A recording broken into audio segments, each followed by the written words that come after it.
For over 50,000 years, the Indigenous Aboriginal communities of Australia have kept their history and culture alive through patterns, stories, movement, and music.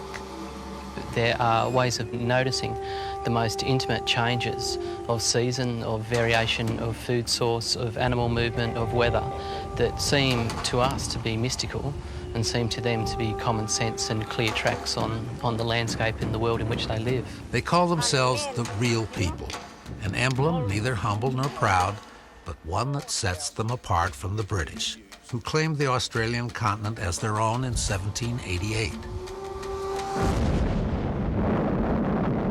The mighty power of the atom is unleashed at Maralinga. Maralinga lang oh, malago. Ani ko ba niya pa rin when it went off, the bomb. After that, it was everything falling off because I was right there in Maple Creek Station. Eileen Kampakuta Brown and Eileen Wani Wingfield were in their teens when Great Britain began nuclear testing. Today, the Australian government has chosen their traditional land as the site of a vast underground bunker for the disposal of nuclear waste. The region where they're proposing to dump the waste is actually considered a desert in the Western world, but has a vast abundance of life. The women are able to find water, food, shelter in these what are considered harsh climate. Proper storage of nuclear waste has yet to be developed. After 40 years of nuclear production, not 1 kilogram of high-level waste has been disposed of in a permanent repository. There is a real problem with creating a product that is going to be a legacy for future generations for many hundreds or indeed thousands or tens of thousands of years to come. The government's desire to fast-track this dump has broader implications than just environmental concern.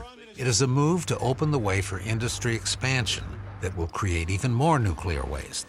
The plan is to build a new nuclear reactor in Sydney, but the government cannot do this unless it proves there is a clear and definite way to handle the waste.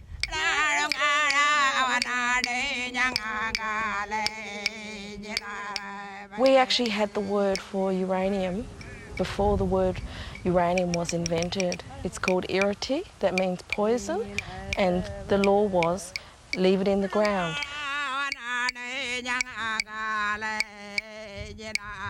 Irrity wanti, the poison, leave it. This is the message of a group of senior Aboriginal women who came together from across South Australia to protest the plan.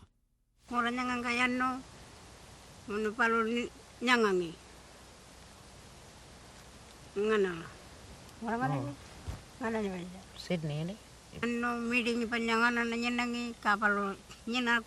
The Kupapiti Kungajuta are the leaders of a national movement against the proposed dump site, inspiring people to action and teaching a new generation of environmentalists.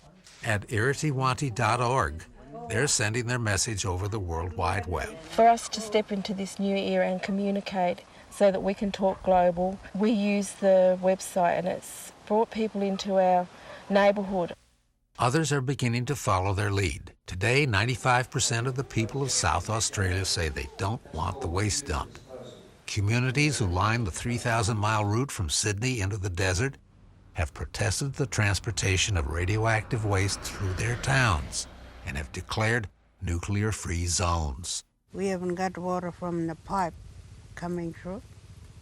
We got it in the ground. And that's why we don't want the poison buried in the ground.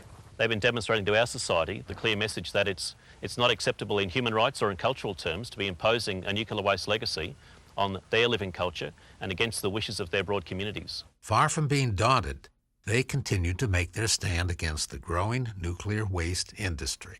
I think we are strong. We will be strong until the day we die, I suppose. In the midst of trackless desert, the real people can find water, food, medicine, beauty, and sacred insight. With little money or support, they have stood by their cause, which has moved 9 out of 10 South Australians to fight the nuclear dump. What a man calls land. For outstanding environmental achievement in islands and island nations, the 2003 Goldman Environmental Prize is awarded jointly to Eileen Wingfield of Port Augusta and Eileen Kampakuta Brown of Coober Pedy, South Australia.